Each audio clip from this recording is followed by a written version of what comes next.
non allo booy man kat mënu ma ñëw dañ ma boole liste ci liste bi aéroport qu'est-ce que ça veut dire ci un régime qui finit qui doit à la limite sax yéen si vous étiez même pertinent mais di ngeen jéem a rafetal sax sénégalais na pourtant ñii kat ils sont pas mal le manque de génie de ce régime là et de talent mu ngi nekk ci vous avez en face d'une opposition wala vous êtes en face d'une opposition boo ci seppee Ousmane Sonko daanaka du opposition qui se bat c'est une opposition terne amorphe aphone qui vous regarde faire sénégalais yi désemparés waaw mais muus leen tuuti sax oyofal muus tuuti quoi nite tuuti oyofal wàcce métit bi wàññi woyofal bi nekk diisal léegi ngeen dimbali ci sénégalais yi leneen ak leneen mais ngeen yokk courant bi yokk lépp ki interdire à gauche à droite dooree matt gàcce ngeen foog loolu day wéy loolu du wéy de parce que salaatul faatiha loolu du wéy APR benn bokk yaakaar am leen suñu kersa tuuti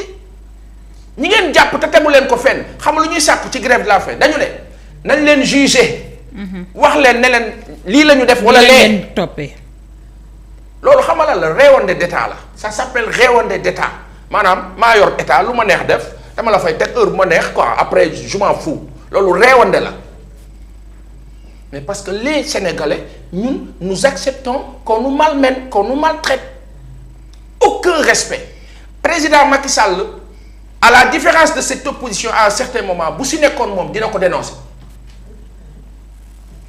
président Macky Sall bi nu xam bu nekkoon ci opposition bi lii nii di xew dina ko yooxu fu mu mënti doon waaw kon pourquoi monsieur le président nga nu kaa teg monsieur le président vous avez dit que vous en avez fini que vous partez mais vous voulez partir comment qu'est-ce que vous cherchez à nous faire qu'est-ce que vous voulez nous faire qu'est-ce que vous voulez au-delà de tout ce qu'on a en termes d'égard de respect d'estime même d'affection parce que c'est entre nous pensez un tant soit peu à nous faire du bien monsieur le président un tant soit peu un minimum faites-nous du bien rendez-nous notre sourire un tant soit peu vous partez mais que ce soit bien fait vous ne pouvez pas être en face de 17 millions de Sénégalais et continuer à agir de la sorte malmener les gens à gauche à droite après on nous dira non ce n'est pas le président il n'est pas au courant c'est certainement ceux-là qui travaillent avec lui qui font du zèle mais monsieur le président certainement vous n'êtes pas au courant eh bien là vous êtes au courant monsieur le président vous êtes au courant monsieur le président qu'il y a quelqu'un qui semble-t-il est en train de refuser la réalité sociologique et culturelle des Lébou qui veulent faire leur ndëpp monsieur le président vous pensez que c'est normal vous pensez qu'il serait sérieux d'aller au Fouta et de dire aux gens du Fouta vous ne devez pas faire vos forfaits soi-disant votre vécu culturel vous ne pouvez pas l'exercer vous pensez que c'est sérieux ça vous ne le ferez jamais monsieur le président aux gens du Fouta ni aux gens de on ne sait où il faut qu'on se respecte il faut arrêter cet esprit d'ethnicisation là oui, qui est en train de prendre du chemin et ce n'est pas bien monsieur le président arrêtez ça vous devez l'arrêter nous sommes tous des Sénégalais nous devons respect mutuel humain et intelligent il faut arrêter d'insulter les gens libérer ces prisonniers là libérer les gens nous sommes des êtres humains nous ne sommes pas des bestiaux libérez les Sénégalais monsieur le président libérez les Sénégalais et s'il vous plaît jërëjëf Baye Assane alors ñu daal di bàyyi leen ndëpp li ma leen di wax nii xam daanu ndëpp de barke alxuraan daanu ndëpp incha allah. j'aimerais être très sérieuse. ngaa la noonu ba nuy ndëpp leen bàyyi ñu ndëpp. man ma wax la.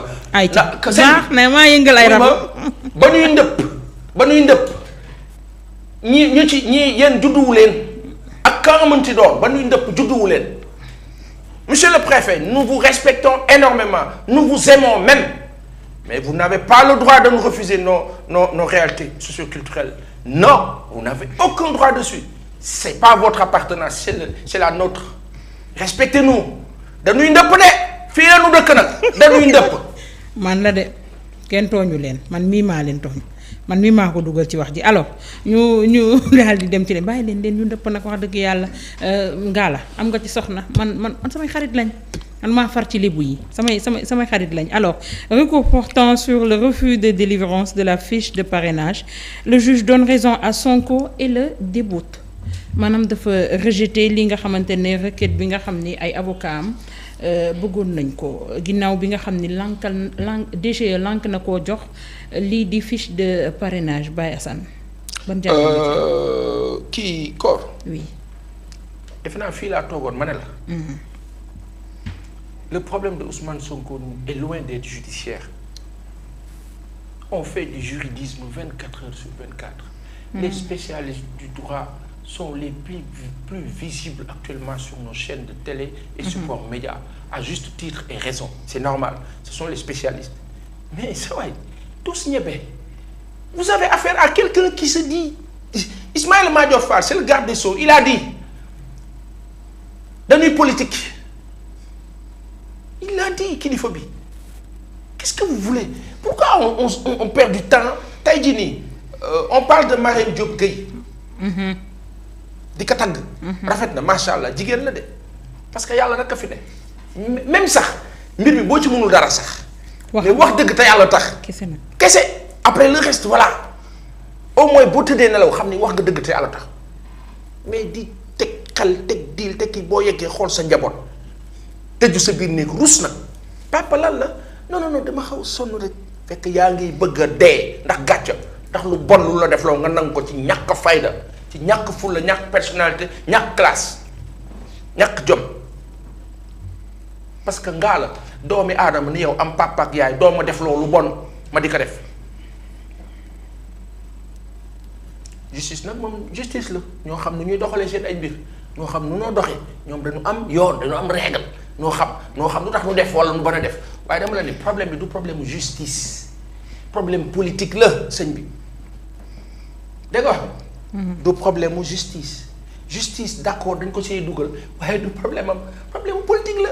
waa léegi opposition bi nga xamante ne daanaka dañoo mel ni ñu taxaw di seetaan ñoom ndax ils sont conscients ci situation actuelle bi ndax bu ñu tey Cour suprême bu fekkee ni nee na DGE ndaal dem amul prérogative bañ a jox nit fiche de parrainage waaye bu fekkee dafa rejeter requêtu avocat yi daf koy jox dëgg ndax ëllëg ci biir à l'avenir élection bu mu mënti doon mënuñu bañalit beneen i candidat pour bañ mu bokk ci ay élection ñu bañ ko jox fiche de parrainage. sa laaj bi dafa pertinente. xam nga lu mu doon. waaw lii nii. bu d'accord. wuyu ma. lii nii bu d'accord. APR ay organiser élection yi. après APR mooy gagné élection xam nga ni APR du organiser élection di ko perdre mooy gagné élection yi forcé taxaw jaay doole comme ñi ñu jaay doole nii rek 1 2 3 4 jaay doole génn rey 5 Sénégalais 10 Sénégalais taxaw ñàngal fas seen kanam force reste à la loi ñu ne ok ñu continuer noonu lañ ko nar a jàppee de teg nag daal di te li gën a bon bu bàyyi APR Benno Bokk Yaakaar bàyyi leen beddi kilifa du beddi njiit dëgg am personnalité classe leader doo beddi di xaajatle quoi di diviser. da ngay boole da ngay fédérer tey APR Benno Bokk Yaakaar seen rôle seen personnalité mu ngi nekk ci boole sénégalais yi ñu nekk benn ñëpp bëggante nga gis ku dëkk Casamance dem dëkki Matam ku dëkk Matam dem dëkki Casamance nit ñi nekk benn mu rafet loolu mooy mbir mi mais parce que maay diw sama ay mbokk kaay leen votel ma nga dugal lépp ci loolu jaxase dëkk bi. Aucun talent. Voilà un régime. Ne nous parlez pas d'institutions. Je parle du régime.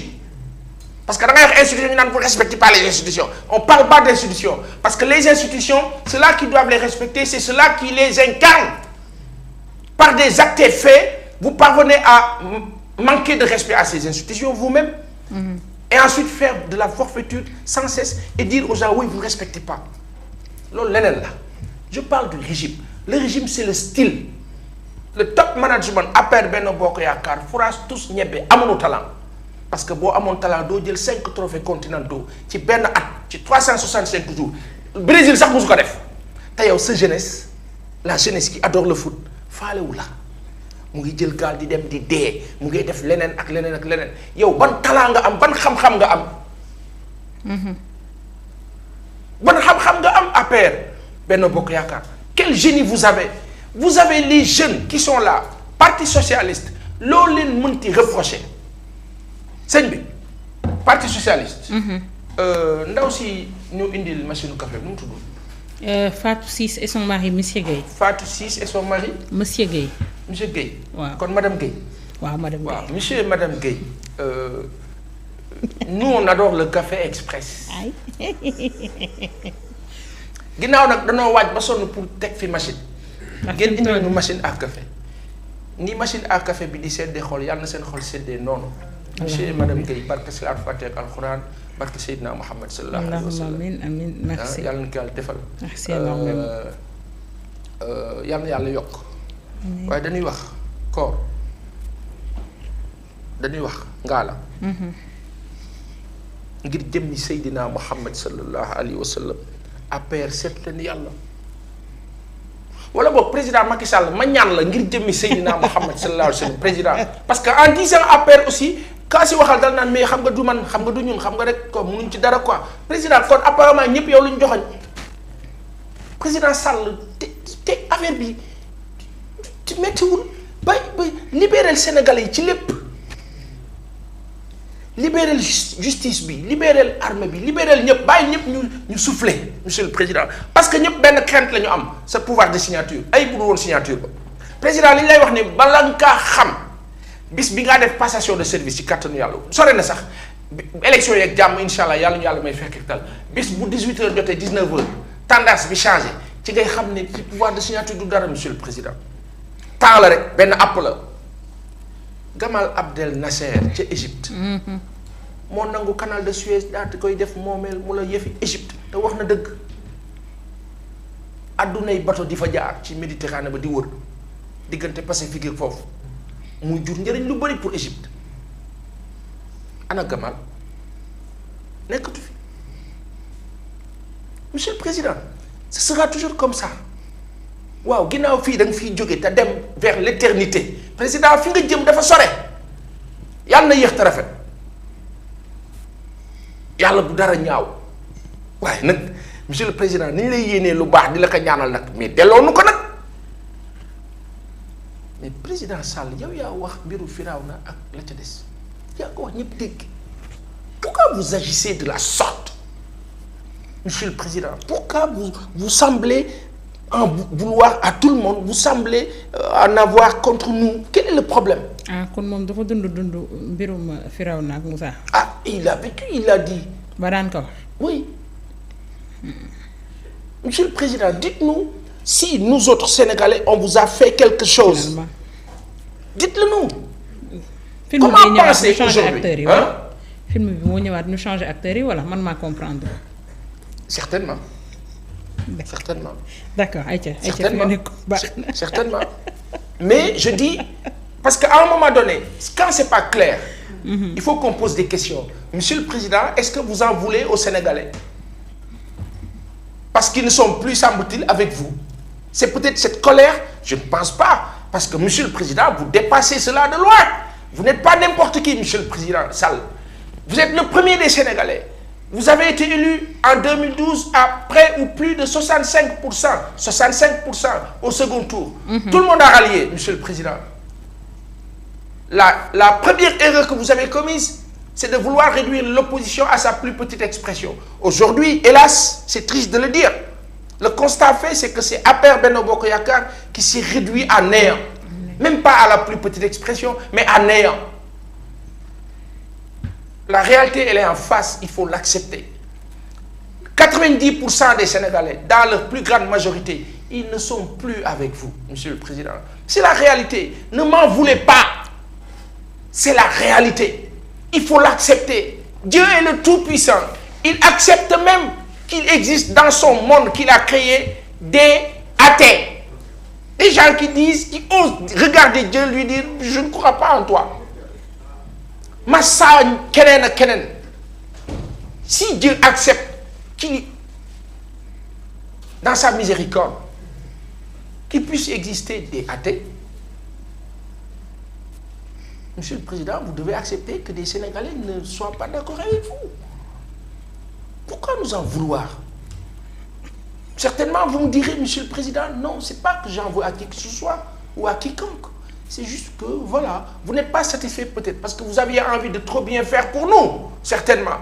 Vous êtes passionné par votre pays. Vous avez envie que ça marche fort. mais monsieur le président vous avez fait ce que vous avez pu. Maintenant que c'est fini s'il vous plaît. maintenant que jeex na bah il va falloir monsieur le président rafetal ko rek rafetal rek parce que ngaa la président Sall ban dëkk la war a mën a dem bañ ne ko yow yaay diw bu dul Sénégal kon président Sall kan la war a gën a jàppale du sénégalais monsieur le président man de am naa yaakaar ne bu ma taxawoon nii Macron taxaw nii ñu ne la tànnal man ngay tànn am naa yaakaar boobu ci li ma yaakaar wax dëgg yàlla munu ma imaginer nga tànn Macron bàyyi ma ndax man du ma tànn Macron di la bàyyi bu ñu tegoon Macky Sall teg Macron ma tànn Macky Sall ak lu mënti xew nu na kon président affaire bi rafetal que justice bi li ciy xew yépp lu si bari on dira la justice est indépendante oui mais monsieur le président vous la coiffez cette justice vous êtes au-dessus vous êtes le président du conseil supérieur de la magistrature on vous raconte surtout le procureur dépend de qui du garde des Sceaux que vous avez nommé monsieur le président vous avez votre coude sur des dossiers monsieur le président qui peut le plus peut le moins aujourd'hui votre plus belle victoire monsieur le président Sall billahi wallahi tallahi sa victoire bi gën a mag votre plus belle victoire c'est de rendre plus jovial et heureuse l'environnement sénégalais et la meilleure façon de le faire c'est juste de respecter les normes du droit qui disent que c'est tellement limpide et clair et non d'accepter que des gens l'interprètent soi-disant en votre faveur selon semble-t-il Kor oui yàlla mooy yàlla waaw yàlla na yàlla baaxal président Macky Sall roof ko baax dollil ko sutura ni mu ko dollilee sutura ba mu nangu bàyyi 3e mandat yàlla na ko yàlla roof baax ba mu jël mbir yi tegaat ko si yoon ba Sénégal nekkaat si yoon Ousmane Sonko mii nu bàyyi ko mu bokk si yoon leerul ne mooy doon président yàlla rek a xam. tendance nag mun naa am ñu ne wéy moo fi ne de dëgg la moo fi ne c'est le leader de l'opposition audience bi mu am benn leader amu ko fi kaa mënti doon nag kenn amu ko fi waaye yàlla xam mais rafet leen ci monsieur le président ëllëg bu Ousmane Sonko gagné passation de service bi day neex bu dul moom keneen itam day neex waaye di nga ci rafet waaye mu yéex mu gaaw ni ngeen dee doxalee nii forcing bi koo xam ne doo dund 100 ans doo dund 150 ans doo dund 200 ans dafa jar leen li